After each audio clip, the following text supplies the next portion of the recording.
Hello everyone, welcome back to a channel Prep Nation. तो आज हम इस लेक्चर में कवर करेंगे 1 से 13 जनवरी के मोस्ट इम्पॉर्टेंट करंट अफेयर्स के क्वेश्चन और उनसे जुड़े स्टैटिक जीके। तो चलिए फिर बिना समय गवाए वीडियो को स्टार्ट करते हैं, जिसमें पहला क्वेश्चन है, PM Narendra Modi launch the world's longest river cruise Ganga Vilas from Varanasi to which of the following cities. PM Modi ने वाराणसी से निम्नलिखित में से किस शहर के लिए दुनिया की सबसे लंबी नदी क्रूज गंगा विलास लॉन्च की। तो ये जो गंगा विलास क्रूज है ये चलेगा वाराणसी से लेकर आसाम का डिब्रूगढ़ तक। तो ऑप्शन सी डिब्रूगढ़ इसका सही आंसर है। और वहीं इस गंगा विलास क्रूज को प्रधानमंत्री नरेंद्र मोदी जी ने लॉन्च किया आज ही के दिन 13 जनवरी 2023 को। और वहीं ये क्रूज ट्रैवल करेगा वाराणसी से लेकर आसाम का डिब्रूगढ़ तक, जिसका टोटल डिस्टेंस है 3200 किलोमीटर। और वहीं इस 3200 किलोमीटर में ये क्रूज कवर करेगा भारत के 5 राज्य और उन 5 राज्यों के 27 डिफरेंट रिवर सिस्टम और साथ में 50 टूरिस्ट स्पॉट। और वहीं ये क्रूज सुंदरबन डेल्टा और काजीरंगा नेशनल पार्क से होके भी गुजरेगा। और वहीं इस क्रूज में करीब करीब 80 लोग ही बैठ सकते हैं। और वहीं ये क्रूज वाराणसी से अपना 3200 का सफर पूरा करके आसाम का डिब्रूगढ़ पहुंचेगा 1 मार्च को। India's 26 national youth festival will take place in which state. Bharat का 26वां राष्ट्रीय युवा महोत्सव किस राज्य में होगा। तो वो होगा ऑप्शन बी कर्नाटक राज्य में। Option B Karnataka.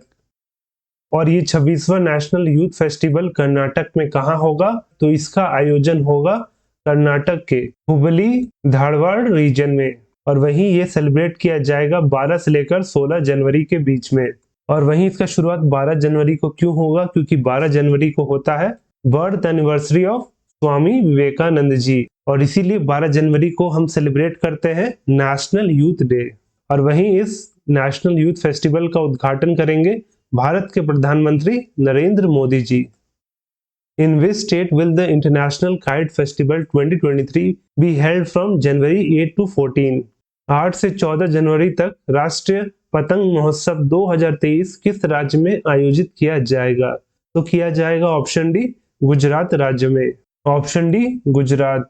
और वहीं गुजरात में इसका आयोजन कहाँ पे किया जाएगा। तो किया जाएगा अहमदाबाद शहर में। और वहीं इस काइट फेस्टिवल की शुरुआत हुई थी वर्ष 1989 से। Imoinu day is been celebrated in which of the states. Imoinu दिवस इनमें से किस राज्य में मनाया जाता है। तो मनाया जाता है ऑप्शन ए मणिपुर राज्य में। Option A Manipur. तो इमोइनू डे सेलिब्रेट किया जाता है मणिपुर में as a part of Meitei cultural ritual. और ये वहां का ट्रेडिशनल फेस्टिवल है जो सेलिब्रेट किया जाता है on the 12th day of Meitei lunar month of Wakching. और वहीं इस दिन मणिपुर के लोग अलग अलग प्रकार के डिश को सर्व करते हैं। और किसे करते हैं। तो करते हैं इमोइनू इराप्टा को, जो कि वहां पे मणिपुर के लोकल लोगों के लिए स्वास्थ्य और समृद्धि की देवी है। तो इन्हें अलग अलग प्रकार का भोग चढ़ाया जाता है। वहीं अगर मणिपुर की बात करें तो मणिपुर की राजधानी है इम्फाल। वहीं वहां पे कुल 16 जिले हैं। और वहीं वहां के सीएम है एन बीरेन सिंह। और उसके साथ ही वहां के करंट गवर्नर है ला Ganesan. Which city is to become India's first city with 100% sewerage facilities by May 2023? कौन सा शहर मई 2023 तक 100% सीवरेज सुविधा वाला भारत का पहला शहर बन जाएगा। तो वो बनेगा ऑप्शन डी हैदराबाद शहर। Option D Hyderabad. Which country took over the presidency of the Council of the European Union? किस देश ने यूरोपीय संघ की परिषद की अध्यक्षता संभाली। तो फिलहाल यूरोपियन यूनियन का प्रेसिडेंसी संभाला है ऑप्शन ए स्वीडन ने। Option A Sweden. और वहीं स्वीडन जो है इस यूरोपियन काउंसिल का प्रेसिडेंसी संभालेगा अगले 6 महीने तक। और वहीं स्वीडन यूरोपियन यूनियन का सदस्य बना था वर्ष 1995 को। और वहीं इससे पहले स्वीडन जो है वो यूरोपियन यूनियन का काउंसिल को प्रिसाइड कर चुका है। और कब किया था। तो किया था वर्ष 2001 और वर्ष 2009 को और वर्ष 2009 में। और वहीं बात करें स्वीडन की तो सबसे पहले स्वीडन का फ्लैग आप देख सकते हैं। और वहीं जो स्वीडन की राजधानी है वो है स्टॉकहोम, तो वहीं उसकी करेंसी है स्वीडिश क्रोना। तो वहां के करंट प्राइम मिनिस्टर है Ulf Kristersson. Which state won world habitat award 2023 for its Jaga mission? किस राज्य ने अपना जागा मिशन के लिए वर्ल्ड हैबिटेट अवार्ड 2023 जीता? तो जीता है ऑप्शन डी उड़ीसा राज्य, ऑप्शन डी उड़ीसा। तो वर्ल्ड हैबिटेट अवार्ड 2023 का जो ये पुरस्कार है ये गया है उड़ीसा का जागा मिशन को। और इस मिशन के तहत उड़ीसा में जितने भी स्लम एरियाज है तो उन स्लम एरियाज को अपग्रेड किया जाएगा। और वहीं इसके साथ ही एक टारगेट रखा गया है कि 2023 खत्म होते होते उड़ीसा को भारत का पहला स्लम फ्री स्टेट बनाया जाए। वहीं अगर उड़ीसा की बात करें तो सीएम है नवीन पटनायक और वही वहां के गवर्नर है Ganeshi Lal. NTPC green energy limited has signed an agreement with whom for developing a renewable energy based power project. NTPC green energy ने अक्षय ऊर्जा आधारित बिजली परियोजनाओं के विकास के लिए किसके साथ एक समझौते पर हस्ताक्षर किया है? तो किया है option D Hindustan petroleum corporation limited के साथ। तो option D Hindustan petroleum corporation limited इसका सही आंसर होगा। Name India's first Atmanirbhar human space flight which will be launch in 2024 by the ISRO, यानी कि इंडियन स्पेस रिसर्च ऑर्गेनाइजेशन। भारत की पहली आत्मनिर्भर मानव अंतरिक्ष उड़ान का नाम बताएं जिसे 2024 में भारतीय अंतरिक्ष अनुसंधान संगठन द्वारा लॉन्च किया जाएगा। तो भारत का पहला आत्मनिर्भर ह्यूमन स्पेस फ्लाइट है, उसका नाम है option B Gaganyaan, option B Gaganyaan.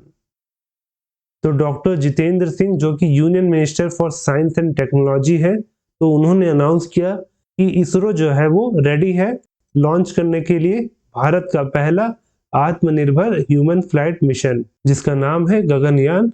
और ये मिशन कब लॉन्च किया जाएगा? तो किया जाएगा वर्ष 2024 तक। और वही फाइनल लॉन्च से पहले 2 प्रिलिमिनरी लॉन्चेस किए जाएंगे जिसमें कि पहला लॉन्च जो होगा वो अनमैन्ड रहेगा और वहीं दूसरा लॉन्च में रोबोट को भेजा जाएगा और वहीं उसके बाद जो फाइनल लॉन्च होगा उसमें इंसानों को स्पेस में भेजा जाएगा। Which of the following is going to be the 46th International Kolkata book fair theme country? निम्नलिखित में से कौन सा 46वां अंतरराष्ट्रीय कोलकाता पुरस्कार मेला थीम देश होने जा रहा है? तो वो होगा option C Spain, option C Spain. तो हर साल कलकत्ता में इस इंटरनेशनल कोलकाता बुक फेयर का आयोजन किया जाता है जिसका इस वर्ष 46 एडिशन है। वहीं ये फेयर कब से कब तक होगा? तो ये शुरू होगा 31 जनवरी को और ये खत्म होगा 12 फरवरी को। और वहीं इस वर्ष का इस कलकत्ता बुक फेयर का जो थीम कंट्री है वो है स्पेन। और वहीं साथ में इस कलकत्ता बुक फेयर में पहली बार थाईलैंड भी पार्टिसिपेट करने वाला है। Who has become the speaker of the Himachal assembly? Himachal विधानसभा के अध्यक्ष कौन बने हैं? तो बने हैं option C Kuldeep Singh Pathania, option C Kuldeep Singh Pathania. तो सीनियर कांग्रेस लीडर और साथ में 5 time MLA from Bhattiyat constituency Kuldeep Singh Pathania बने हैं speaker of Himachal Pradesh assembly. और वहीं ये हिमाचल लेजिस्लेटिव असेंबली के 18वें स्पीकर है। और वहीं जैसे कि ये 5 बार एमएलए रह चुके हैं भतियात से, तो ये पहली बार एमएलए चुने गए थे वर्ष 1985 को, फिर 1993, फिर 2003, उसके बाद 2007 और वहीं फिर एक लंबे गैप के बाद ये एमएलए बने। और वहीं अगर बात करें हिमाचल प्रदेश की तो वहां पे 2 कैपिटल है जिसमें कि समर कैपिटल है शिमला, तो वहीं विंटर कैपिटल है धर्मशाला। और वहीं जो हिमाचल प्रदेश के मुख्यमंत्री हैं वो हाल में ही चुने गए हैं, उनका नाम है सुखविंदर सिंह सुक्खू। और वहां के जो गवर्नर है उनका नाम है Rajendra Vishwanath Arlekar. Who was appointed as the interim chief executive officer of Bharat पे? भारत पे के अंतरिम मुख्य कार्यकारी अधिकारी के रूप में किसे नियुक्त किया गया है? तो नियुक्त हुए हैं option D Nalin Negi, option D Nalin Negi. तो इससे पहले जो भारत पे के सीईओ थे वो थे सुहेल समीर, उन्होंने अपना रेजिग्नेशन दे दिया था। और वहीं जो भारत पे के चीफ फाइनेंशियल ऑफिसर थे नलिन नेगी, उनको बना दिया गया है अब interim CEO. What is Virovor? A term recently seen in news. हाल ही में समाचारों में देखा गया शब्द वीरोवोर क्या है? तो वो है option B, organism that eats viruses. Option B, organism that eats viruses. तो हमने अपने स्कूलों में पढ़ा था फूड चेन के बारे में, जिसमें आता था हर्बीवोर्स, कार्निवोर्स, ओमनिवोर्स। तो इस फूड चेन की श्रृंखला में एक और नाम जुड़ गया है, वो है वायरोवोर, जिसका मतलब होता है ऑर्गेनिज्म दैट ईट्स वायरसेस। और ये जो फूड चेन का हिस्सा है वो माइक्रोस्कोपिक लेवल पे है।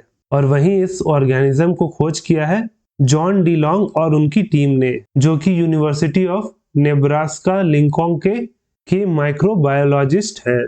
और वहीं जो ये ऑर्गेनिज्म है ये पाया जाता है फ्रेश वाटर में। और वहीं उस फ्रेश वाटर में कई इन्फेक्शियस क्लोरोवायरसेस थे, जिनको ये ऑर्गेनिज्म लार्ज नंबर में कंज्यूम करता है। Who is the author of the book Ambedkar alive? Ambedkar alive पुस्तक के लेखक कौन है? तो वो है option D, Shashi Tharoor. Option D, Shashi Tharoor. और वहीं जो शशि थरूर जी है वो लोकसभा के एमपी है, और इनका जो कॉन्स्टिट्यूएंसी है वो केरल का तिरुवनंतपुरम है। Who became India 79th grand master? Bharat के 79वें ग्रैंड मास्टर कौन बने? तो वो बने option B, Pranesh M. Option B, Pranesh M.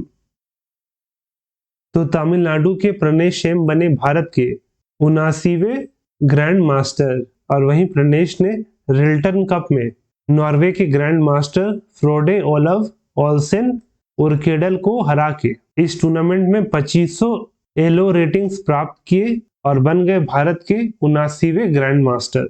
और इसके साथ ही ये वर्ष 2023 के पहले ग्रैंड मास्टर बने हैं। और वहीं कुछ दिन पहले यानी कि पिछले साल दिसंबर 2022 में कौस्तव चटर्जी बने थे, जो कि बंगाल से हैं। वो बने थे भारत के 78वें grand master. Which cricketing legend featured in the Bandhan bank's new campaign जहां बंधन वहां ट्रस्ट? बंधन बैंक के नए अभियान जहां बंधन वहां ट्रस्ट में किस क्रिकेट दिग्गज को शामिल किया गया है? तो शामिल हुए हैं option D, Sourav Ganguly. Option D, Sourav Ganguly. तो बंधन बैंक ने कैंपेन लॉन्च किया है और उस कैंपेन का टाइटल है जहां बंधन वहां ट्रस्ट। और वहीं उसके लिए जो बंधन बैंक के पहले से ब्रांड एम्बेसडर है सौरव गांगुली, तो उनको इस कैंपेन में शामिल किया गया है। और वहीं बात करें बंधन बैंक की, तो इसका हेडक्वार्टर कलकत्ता में है। तो वहीं इसके फाउंडर और साथ में सीईओ है Chandrashekhar Ghosh ji. When is world Hindi day is celebrated every year? विश्व हिंदी दिवस हर साल कब मनाया जाता है? तो इसे मनाया जाता है ऑप्शन ए, 10 जनवरी को। ऑप्शन ए, 10 जनवरी। और वहीं 10 जनवरी ही क्यों? क्योंकि 10 जनवरी 1949 को ही यूएन जनरल असेंबली में पहली बार हिंदी भाषा का इस्तेमाल किया गया था। उसके बाद फिर 1975 में जब भारत की प्रधानमंत्री थी इंदिरा गांधी जी, तो उन्होंने पहला वर्ल्ड हिंदी कॉन्फ्रेंस का आयोजन किया था। और वहीं फिर जाके 10 जनवरी 2006 से हम वर्ल्ड हिंदी डे हर साल मनाते हैं। When is National Youth Day celebrated every year? राष्ट्रीय युवा दिवस प्रतिवर्ष कब मनाया जाता है? इसे मनाया जाता है ऑप्शन सी, 12 जनवरी को। ऑप्शन सी, 12 जनवरी। और 12 जनवरी ही क्यों? क्योंकि इस दिन है birth anniversary of Swami Vivekananda ji. और वहीं इस दिन को डिक्लेयर किया गया था वर्ष 1984 में कि इस दिन से हर साल नेशनल यूथ डे मनाया जाएगा। और वहीं फिर उसके अगले साल से नेशनल यूथ डे मनाने की शुरुआत हुई। और वहीं इस वर्ष का जो नेशनल यूथ डे का थीम है वो है विकसित युवा विकसित भारत, यानी कि developed youth developed India. When is World Day of War Orphans celebrated every year? युद्ध अनाथों का विश्व दिवस हर साल कब मनाया जाता है? तो इसे हर साल मनाया जाता है ऑप्शन सी, 6 जनवरी को। ऑप्शन सी, 6 जनवरी। Walter Cunningham, who recently passed away, was related to which of the following organization? Walter Cunningham जिनका हाल ही में निधन हो गया, निम्नलिखित में से किस संगठन से संबंधित थे? तो संबंधित थे ऑप्शन बी, नासा से। Option B, NASA. तो जो वॉल्टर कनिंगम थे वो लास्ट सर्वाइविंग एस्ट्रोनॉट थे from the first successful crewed space mission in NASA's Apollo programme. और उनका भी अब निधन हो गया 90 वर्ष की आयु में। वहीं जो नासा का अपोलो प्रोग्राम के तहत जो अपोलो 7 था, जो कि पहला क्रूड फ्लाइट था अपोलो स्पेसक्राफ्ट का, उसमें 3 एस्ट्रोनॉट शामिल थे जिनका आप फोटो यहाँ पे देख सकते हैं। और वहीं 3 एस्ट्रोनॉट में जो पहले व्यक्ति थे वो थे वॉल्टर स्कियारा, जूनियर डॉन आइजले और साथ में वॉल्टर कनिंघम। तो पहले जो 2 लोग हैं उनका मृत्यु तो बहुत पहले ही हो चुका है, लेकिन अब वॉल्टर कनिंघम जी का भी, जो कि लास्ट एस्ट्रोनॉट थे इस अपोलो प्रोग्राम के, उनका भी निधन हो गया है। और वहीं ये अपोलो प्रोग्राम जो लॉन्च किया गया था वो वर्ष 1968 में लॉन्च किया था नासा ने। और वहीं अगर नासा से जुड़े फैक्ट्स की बात करें तो नासा का फुल फॉर्म होता है national aeronautics and space administration. तो इसका हेडक्वार्टर है वॉशिंगटन डीसी में। तो ये फाउंड हुआ था 1 अक्टूबर 1958 को और इसे फाउंड किया था ड्वाइट डी एइज़नहावर ने। Dwight D Eisenhower. तो ये जो क्वेश्चन है वो आपके लिए है कि when was the border road organisation established, सीमा सड़क संगठन की स्थापना कब हुई थी? तो इसका सही आंसर आपको नीचे कमेंट करके बताना है।